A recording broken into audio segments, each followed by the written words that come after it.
처음 개인회생을 하게 되면은 금지명령을 딱 받은 시점에서는 정말 행복해들 하세요. 정말 좋아하시는데 막상 개시 결정을 받고 인가 결정을 받고 변제금을 낸 지 1년이 넘어가기 시작하면서 점점 힘들어 하십니다. 그 이유는 다양한데 아무래도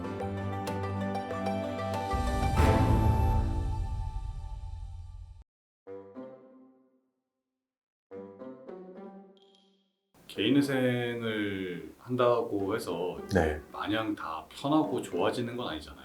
개인회생하는 거 결코 편하지 않아요. 정말 힘듭니다. 근데 사실 뭐 어떻게 보면 개인회생을 좀 장려해야 되니까 네. 실제로 해결되는 것도 많고 네. 하니까 장려를 많이 했는데 실질적으로 좀 어떤 한계, 네. 불편함 뭐 이런 네. 거는 어떤 게 있을까요? 가장 큰 거는 법원이 보장하는 최저 생계비로 일상생활을 살아가는 거예요. 지금 2025년 기준으로 법원에서 인정하는 1인 가구의 최저 생계비는 143만 원 정도인데요. 이 143만 원으로 서울에서 살아갈 수가 있느냐? 부모님 집에 얹혀 사는 경우나 가족의 집에 같이 사는 경우는 가능할 수도 있어요. 그런데 그게 아니라 일반적인 성인, 남성 또는 여성이라면은 서울에서 집을 얻는 것만 해도 월세가 5, 60만 원은 들어갈 겁니다. 일반적으로 부담하는 보증금을 고려했을 때 월세 5, 60만 해도 서울에서는 괜찮은 컨디션의 집은 구하기가 어려울 거예요. 그런 데서 살아가면은 60만 원을 사용하면은 83만 원이 남는데 이 83만 원으로 지금 블랙스톤 법률사무소 주변에서 점심값이 12,000원에서 13,000원씩을 해요. 이 정도로 외부에서 사 먹는 외식비는 비싸고 집에서 해 먹는 거는 저렴한가? 그것도 아니에요. 물가가 워낙 많이 올라서 집에서 해 먹으려고 마트에 가도 모든 상품들이 다 비싸졌습니다. 이런 상황에서 식비만 하더라도 최소 4, 50은 들어갈 거고요. 거기에 회사를 출퇴근하려면은 교통비도 필요하고 통신비도 필요하고 그리고 옷도 사 입어야죠. 개인회생 한다고 옷을 안 입고 다니는 건 아닐까요? 이런 것을 고려하다 보면은 이 최저생계비인 143만 원으로 살아가는 것 자체가 어려운데 개인회생을 하면서 항상 내가 원하는 대로 이러한 간소하고 단순한 생활 습관을 꾸준히 유지할 수 있느냐? 그렇지도 않아요. 사람이 살아간다는 게 각종 외부 변수가 돌발적으로 발생을 합니다. 내가 아파서 병원비가 들어갈 수도 있고요. 가족이 아플 수도 있고 내가 교통사고를 당해서 잠시 회사를 못 다닐 수도 있고 친구들이나 아니면은 가까운 지인들의 경조사가 있을 수도 있고요. 발생할 수 있는 경우의 수는 너무나도 많아요. 이런 경우의 수가 발생할 때마다 돈이 지출이 된다면은 개인회생 기간 동안 매달 최저생계비로 생활하면서 변제금을 미납 없이 계속 낸다는 거는 정말 어려운 일이에요. 이것을 할 수 있는 사람이라면 애초에 개인회생을 시작하지도 않았을 겁니다. 그런데 많은 분들은 개인회생을 하면은 탕감을 해준다 이 부분만 보고 왜 빚을 갚아야지 안 갚는 법이 있느냐라고 얘기를 하는데 안 갚는 게 아니라요. 갚을 수 있는 만큼 갚게 하는 거예요. 국가가 보는 갚을 수 있는 만큼이라는 거는 최저생계비로 빠듯하게 살아가면서 남는 가용소득을 다 갚는 거를 갚을 수 있다고 보는 거고요. 이것을 평생 하는 것은 너무 잔인하다. 그렇기 때문에 이것을 3년에서 5년의 기간 동안 유지를 한다면 남은 채무는 모두 탕감시켜주겠다라는 것이 개인회생 제도의 취지입니다. 그러면은 개인회생 폐지되면은 그래도 탕감받은 거는 남는 거 아니에요? 그렇지 않아요. 개인회생이 폐지가 되게 되면은 이자부터 살아납니다. 내가 개인회생을 신청할 때부터 폐지될 때까지의 기간 동안에 이자가 다 살아나요. 그럼 그 이자는 몇 프로로 계산되나요? 그 이자는 지연손해금이기 때문에 보통 금융사에서 정한 지연손해금 보통은 15%에서 20%가 되죠. 내가 뭐 6%짜리 대출이었다고 해도 지연손해금으로 약정에 있는 지연손해금에 따라 갑니다. 이자만큼 내 채무가 늘어나는 거예요. 그럼 내가 지금까지 개인회생을 하면서 낸 돈은 돌려받나요? 아니에요.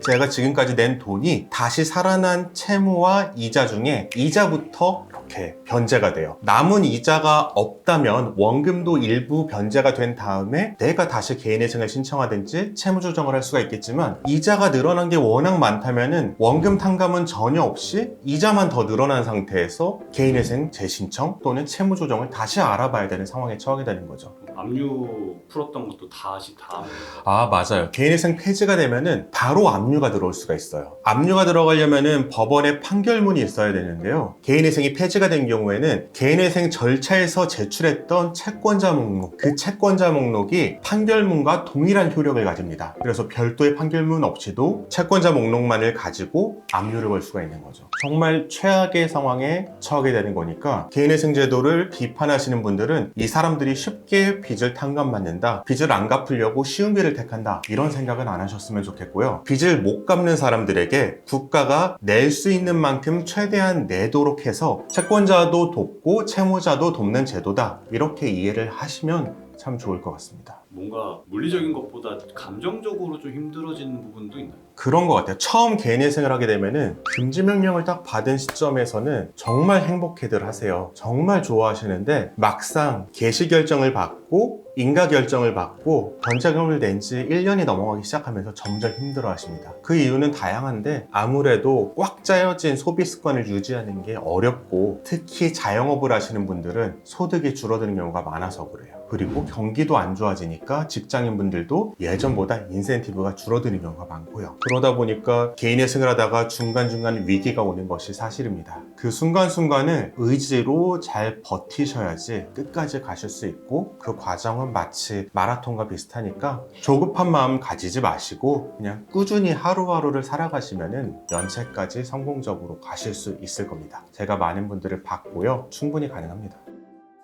영상 끝까지 시청해 주시고 구독과 좋아요, 알림 설정, 댓글 부탁드립니다. 댓글 남겨주신 분께 추첨을 통해서 이 책을 보내드리고 있으니 자세한 참여 방법은 고정 댓글을 참고해 주세요.